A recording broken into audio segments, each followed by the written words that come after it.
Hey there, gals and guys. Vetemor here, coming back at you with another episode of the Vetcast. Today, we will be interviewing Sky, one of the co-founders of Hype Guild and the creator of Illuviummaster.com.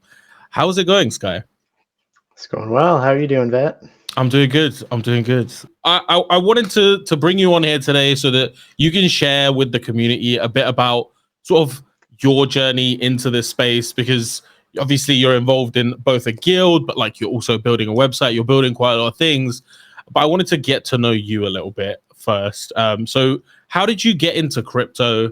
How did that lead you into Illuvium? Like, what's your story?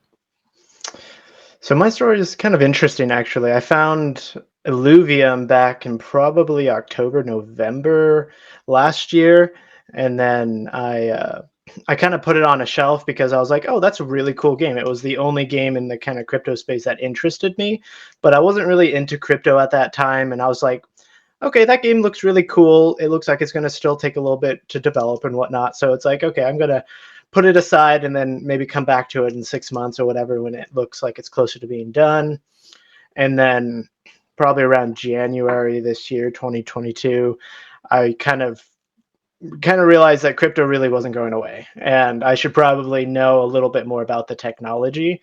So I just kind of started diving into everything that is crypto, and that took like a month for me to even like get my head around what is this technology, what is going on here. And that was just like a flood of information.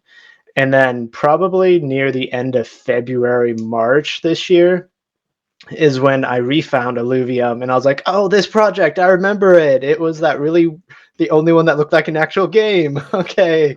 And so I dove into the Discord and just started looking around, and then found the leaks channel and everything like that, and just actually understood what the actual game was a little bit more. And then I was kind of like appalled that no one had put together like a website at that point, that I was like, wait, I don't want to scroll up through this Discord server for days. It literally took me days to go through the leaks to actually like go back 6 months to see what was actually being worked on and stuff. And I was like, this is horrible. I don't want to do this. And so I was like, I'm just going to throw it into a website.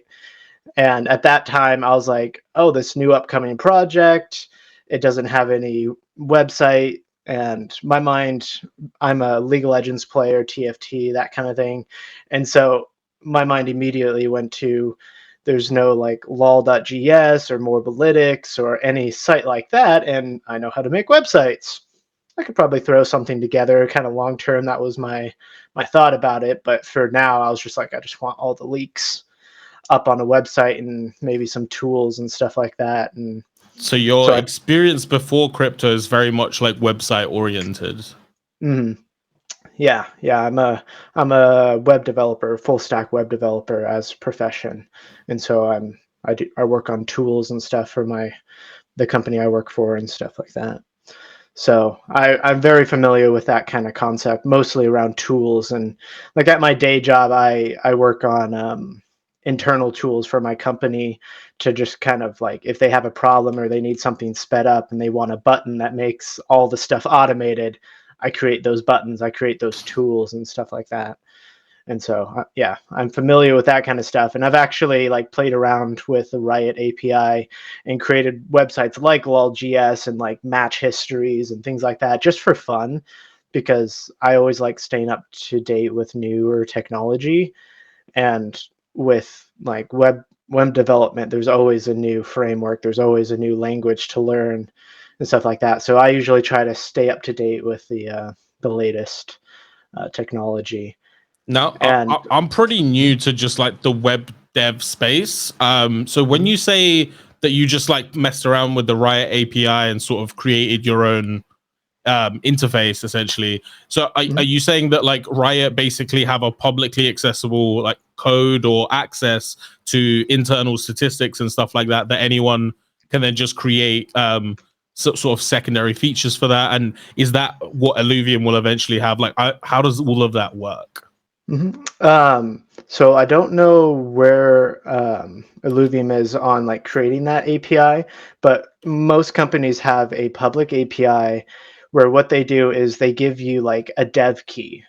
and that dev key allows you to hit their API only, like it's very rate limited, like you can hit it once every 5 minutes or something like that, so people don't like bring down the system.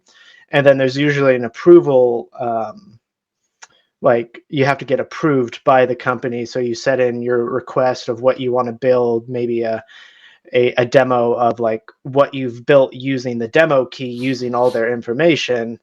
And then you're like, I want, the public to see this, so give me a production key so that I can query it a lot more and get a lot more information and get more traffic, things like that. And so that's what Riot has, and that's what a lot of companies do, like Blizzard and things like that, so that the community can develop third-party tools and stuff using the internal database data from the company. And then that way they can kind of structure what they want to give out to people versus what they keep themselves.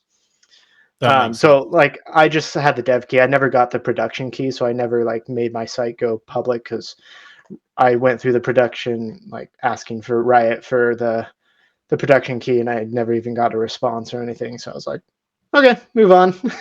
Create another website. I've had so many like projects like that where I just kind of spin up. The main thought behind me doing it was more to learn the technology than to actually build something. So like in that case, see, I think I built that in Vue.js, which is a JavaScript framework library, just to kind of play with it because it was new to me and I wanted to understand it. Same thing that actually Illuvium Master started with. I'm using React.js, and that was something I haven't touched in probably 2 or 3 years. And I was like, that's too long. I need to kind of understand in case I ever go to a new job or whatever, I can know the technology. I know I'm familiar with it. And so I just created Illuvium Master in like a weekend using React, and it was pretty simple and whatnot. And I got the hosting and everything up and threw all the leaks on there, and like, yeah, I mean, it literally took me, I think, Saturday and Sunday, and I got the site up. Very basic site at first, just had like all the alluvials that were leaked and things like that. And then the next weekend, I built the deck builder, and then just started adding like one feature a weekend kind of thing for a while there. So that's kind of how it all started. And I think it was probably 2 or 3 weeks into the like creating things that then I kind of noticed the other side, Infoluvial, was also there, and they had like one in progress and stuff like that, which also shout out to them. They have a great website as well. It has a lot of information that I learned along the way from there as well. Yeah, totally. So you've already got some experience essentially from messing around with some Riot Games API. I'm sure you're like super looking forward to actually getting the Illuvium API, which obviously it isn't even a thing yet because the game isn't out, right? But like once that comes, what are the kind of things in the pipeline that you've got planned for the website? Where do you want it to go? Well, I don't want to give everything of where it's going, but I can give like a couple ideas of tools that I'm keen to build on it. One of the main ones is kind of like what I mentioned before with like mobilytics and stuff like that. Something that would be nice is just straight up statistics, straight up what alluvial is selling the best right now, what alluvial is performing the best in the auto battler, what is everyone liking just because it's popular, like things like that.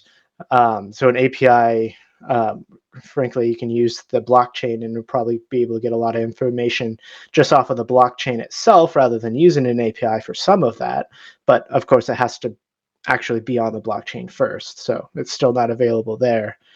But other tools that I can see myself making is something that reminds me of like Axie, where they have like a merge tool where you have like Yeah. If you have like 3 alluvials that are going to fuse into one, like what are the odds that it's going to be hollow, dark hollow? What is the stats? What are the possibilities of the stats going to be? Like it's probably going to be random, but how random? Is it a random in between these 2 numbers or these 2 numbers? Something like that, like a fun little UI that you can play with, and like, should you merge those? Should you catch another one before you try to merge that? Things like that. Also, another tool that I kind of like the idea of is a catch tool. So with alluvials, you have to catch them with like shards, and there's a lot of different shards from what I've seen. So it's like, what shard should I use for which alluvial? Like, is it going to give me a better percentage? And that's the kind of information that I want to know before I even click play of the overworld. That might just be how I am, but when I'm thinking about like, okay, I want, like, if I see that Ramfire, I want that shard in my back pocket that's going to get me the best odds.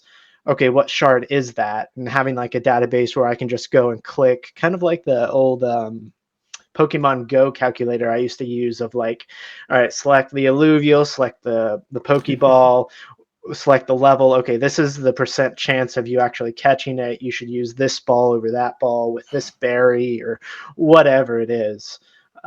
Basically a tool like that, I think would be super helpful, just kind of on the day-to-day, like, okay, what am I hunting? What shards do I need? This is what I like. That's how I think about it. You could also think about it of just going in and having a good time and catching them, but that's not how my brain operates. I think different people have a different like good time.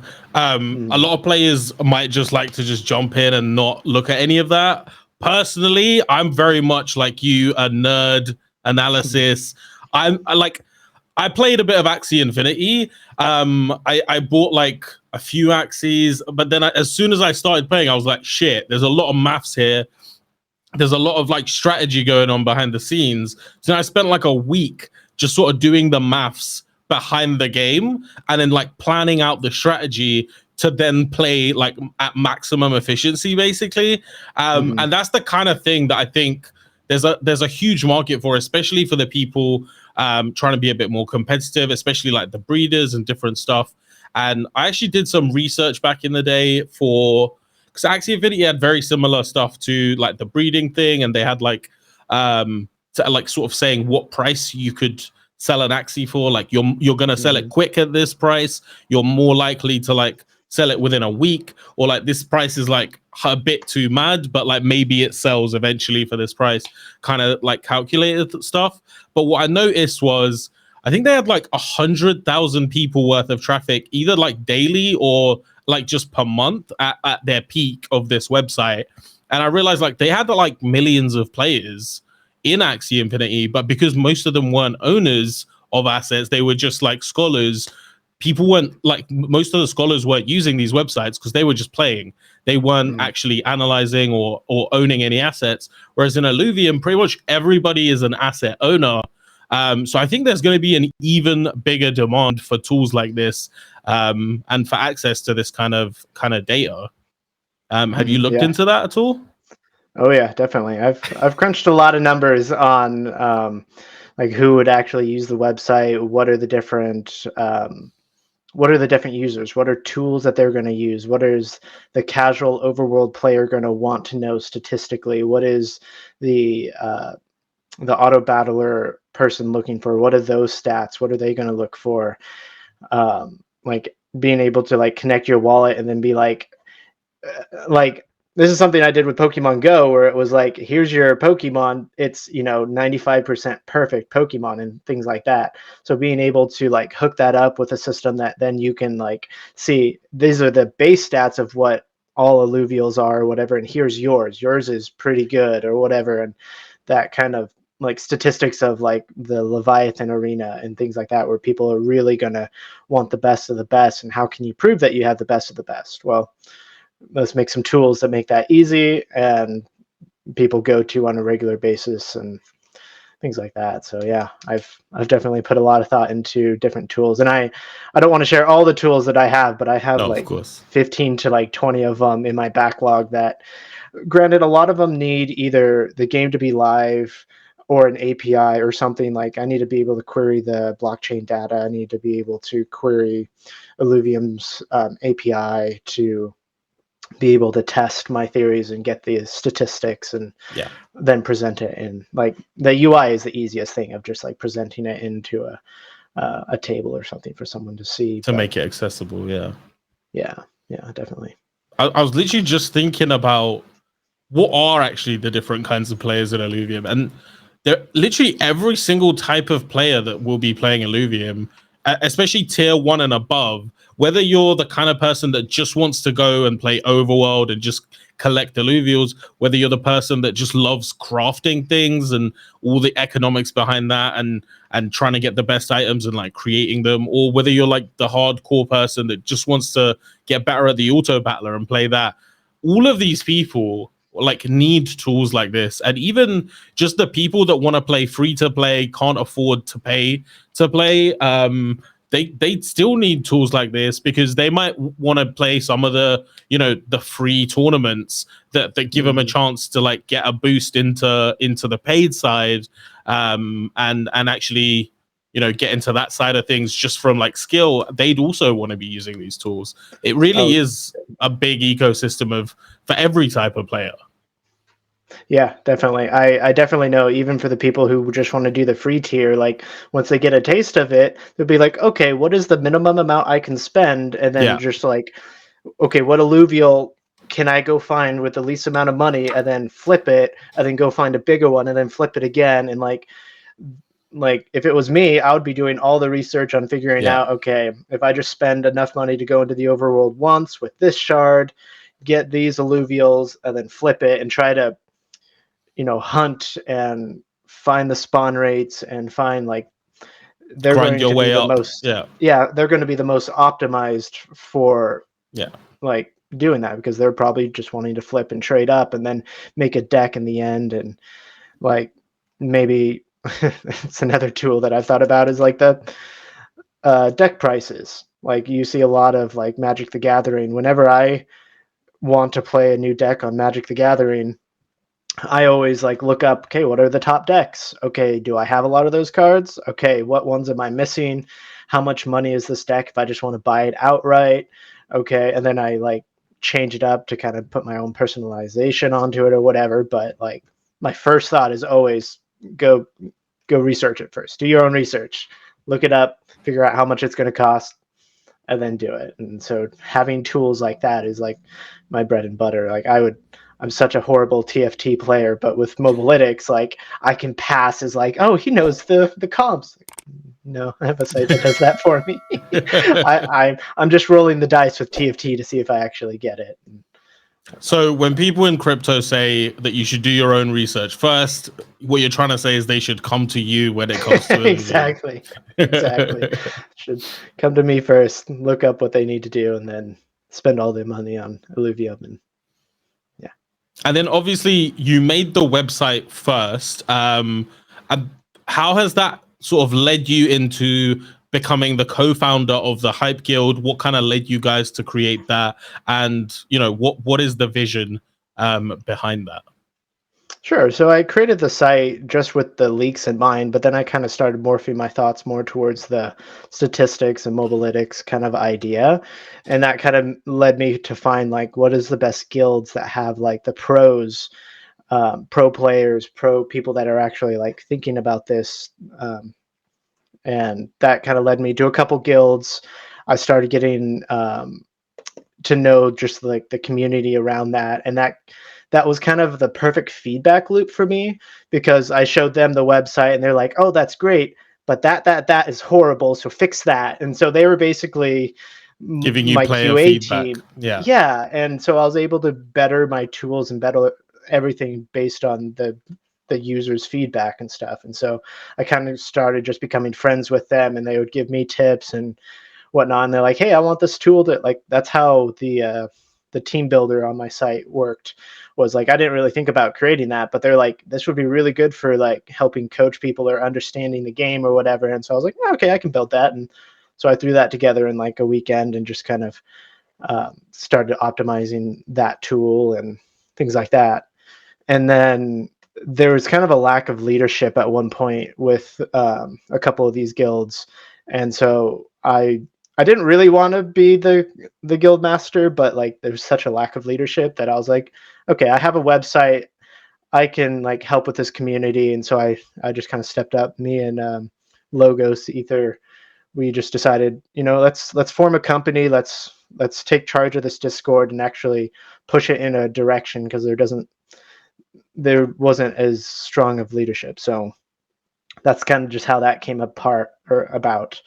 And yeah, it's been going pretty good so far. Have the community, have a lot of the community is like people in the Discord for Hyperion is very motivated people to be good and professional like players of it and become like an esports team in the future. Like that's later down the road because the game's not live yet, but that's kind of our intention, is to kind of foster people talking about the game who want to see it succeed, see it do really well, so it can eventually get to that point. And then alluvialmaster.com is kind of the nice feedback loop of them giving me feedback of what do they want, what do actual players at the top want to see, what would people be interested in like seeing. So I have that pro side, and then I also have the side from the other communities about who are just more casual and what they want to do for like the overworlding, grinding, and things like that. So the that like UI interface you have where you can place different alluvials on a board, I believe that didn't initially have like a drawing tool. And since talking to some of the pros, you've added like a drawing feature. I've seen them in like private discussions just pulling that up. They're always on alluvialmaster.com and they're like, oh yeah, like if you like move this alluvial there, like they use all the arrows. And yeah, that was a direct tool developed. The coaches like asked me of like, hey, I can't draw on this, and what I'm doing is like taking a screenshot and then using paint or something to draw it. And I was like, I can just import a library and just let you draw on it if you want to, like that's fine. And so I got some feedback from them. I implemented first thing, actually, it was kind of funny, I implemented a like the hexes on the board, you could highlight them with the cursor to kind of show where they were going. And thought I was all clever with doing that. I was like, this is a creative solution to this idea. And they came back and like, dude, that's crap. Like, I don't want to draw lines with hexes. I want like paint tool or whatever. I'm like, okay, fine. Users are right. And so I removed that, and I did an overlay where they can just paint on it and like show like, okay, the omega is going to be here, this unit's going to go this direction, and things like that. So I bet the paint overlay was actually easier for you to implement as well. It was easier for me to implement. I was overcomplicating it because I thought it was fun and cool idea, and it was trash. So it definitely sounds cool, like being able to highlight them. That sounds super cool, but I thought so. Like, I guess it's not user friendly. It was not, and yeah, lines drawn in hexes don't look like lines very well. But yeah. And then Hype, obviously, as a community of competitive and like semi-competitive players, what is sort of the vision for that guild? Is it just like a place to make friends, play the game, and have a good time? Or are you guys sort of trying to create some kind of business out of it, or some kind of venture? Or is it just like a non-profit like group of friends that are growing and nurturing each other? It's kind of a combination, honestly, because Logos Ether and I both kind of started up the company Hyperion Gaming LLC. So we have a company, and the Discord is like part of that. Like, we're trying to foster a community where it's a fun place to hang out and play with people, but the mindset has always been slightly more towards the esports professional players kind of idea. So a lot of the discussions is like around like the statistics and how this works, and things like that, of like getting better at the game, learning and stuff like that. Later down the road, the Discord server will probably turn more into more professional, have more people actively helping out with it, and actually become like an esports team. Like right now we have like a pro section and like a challenger section, where it's like the idea is kind of like becoming an esports team, becoming like, we have that vision of like, we want to have an esports team and then be able to give them the analytics from the site and give them that edge that they're looking for, or just what they need. but that's later down the road. That we were trying to foster that and make it a lot more than it is, and then we're like, well, it's still going to be a decent amount of time before like a true esports comes out. The game has to come out, people have to really like the esports side of it, and then it becomes a thing. But I'm just I'm there slightly pushing towards that. Like, I want this to happen. I want, like, if I can build up a community and push for that, like that's kind of what we're about. Personally, like I never, before Illuvium, I didn't know shit about esports. Since getting into Illuvium, especially over the last like 6 months, hanging out with some of the pros, I've just been getting a lot more into what actually is esports, how does it work, and how does esports fit in with Illuvium? Because in a lot of gaming communities, esports is actually not something that brings in new players. It's more something that the players that are already in a game kind of enjoy, but it's not something that brings in new players. Whereas with Illuvium, it actually feels like the kind of thing where the esports in Illuvium is also going to be a big draw that also brings more people into the game, because not only are we going to have, you know, some of the biggest, if not the biggest esports tournaments ever held, like prize pool wise, but I think the way that the game is, like, even like semi-pro chess players and like poker players would be actually interested to come into Illuvium.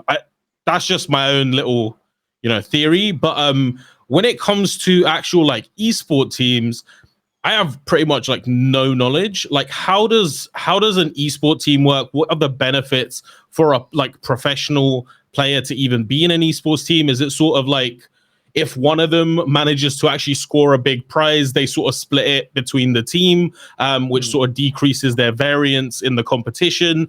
Obviously, like, the player that actually wins it themselves takes, you know, the biggest cut, but it kind of like decreases the variance, and like having that group of players also to learn from one another alongside one another. Like, how does an esports team actually work?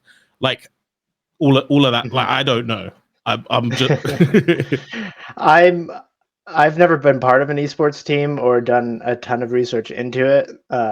I just kind of have the idea of what we want ours to look like. I mean, we're probably going to get more people experienced with this stuff later down the road to actually help us build it out. But my idea, like, at least for Illuvium, like, you're going to need alluvials. If you're playing and professional plays like the Leviathan arena or something like that, they're going to need the best of the best alluvials to go into that play. If there's a guild that can help people supply the pros, or if you're part of a corporation that will just give you all the alluvials that you need to create a certain deck to play in this esports tournament, well, that's something that we might be able to facilitate and help with that. Prize pools will probably be split amongst, you know, the teams, or maybe we set up a royalties thing for like who's in the guild offering like those alluvials up for, you know, rent or whatever, for the pros to go and use them because you found, you know, the best of the best, and oh, it also happens to be a holographic Ramfire.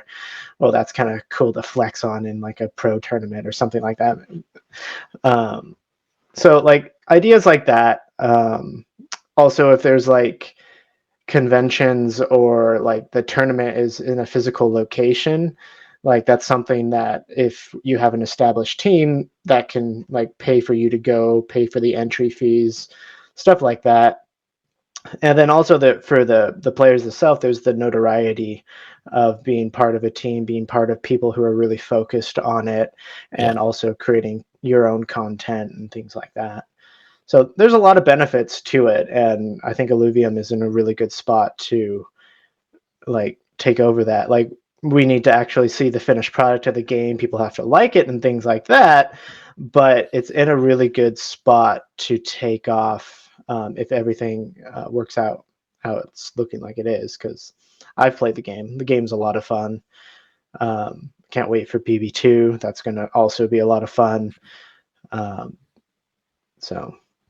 No, that makes a ton of sense, especially like, even if you're like a great player, if you're only playing by yourself, you're gonna miss a lot of you're gonna actually miss like some things. Like your edge, you will just have a slightly decreased edge compared to like really good players that are also working together, critiquing each other's plays, supporting each other. Like that is obviously a huge thing.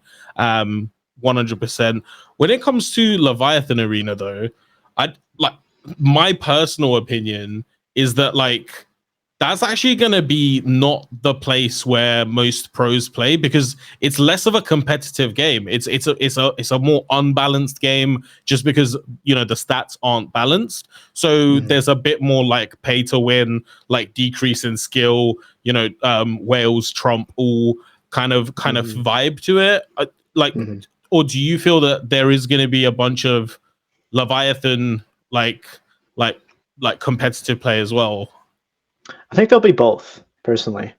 Like, I feel like the whales of the system are going to want to bet. They're going to want their own tournaments, or maybe they want to sponsor a specific pro with their alluvials to go and play into that bigger tournament or something like that, to kind of like, yeah, I have all these alluvials. Yeah, I'm the big shot. Like, I think that's going to exist as well. But for the vast majority of the player base, there's probably going to mostly be in the ranked and kind of grinding up through that. So, yeah. You make a good point, actually. I didn't think about the fact that you can obviously just, get a pro to play on your behalf in like a big tournament. If you've managed to buy like all of the alluvials, but some of the like best statted ones out there, like that's pretty mad. That's pretty mad. And a collection like that would be big. It'd be worth a lot. And like the big names out there could like sponsor, there'd be sponsors. They'd get notoriety for sponsoring a pro. Then they pro has whatever name on their jersey or something and stuff like that, and they get a lot of public attention. And kind of like what you mentioned earlier, where it's going to bring in a lot of new players when they see esports. Because if you look at like the prize pools for TFT tournaments, it's like basically nothing. Like, I've heard a lot of people complain about like, this is a great game, there's no prize pool. Why should I stick around in this ecosystem? And just thinking about that, it's like, okay, so all the pros are going to love the fact that they can actually earn money off of playing the video game. That's in turn going to make all the public kind of watch them and they go, wait, I can play this and make money too? Oh, okay, let's see if I'm any good at this, and like see if there's a potential there. So I think it's going to draw a lot of people in that way.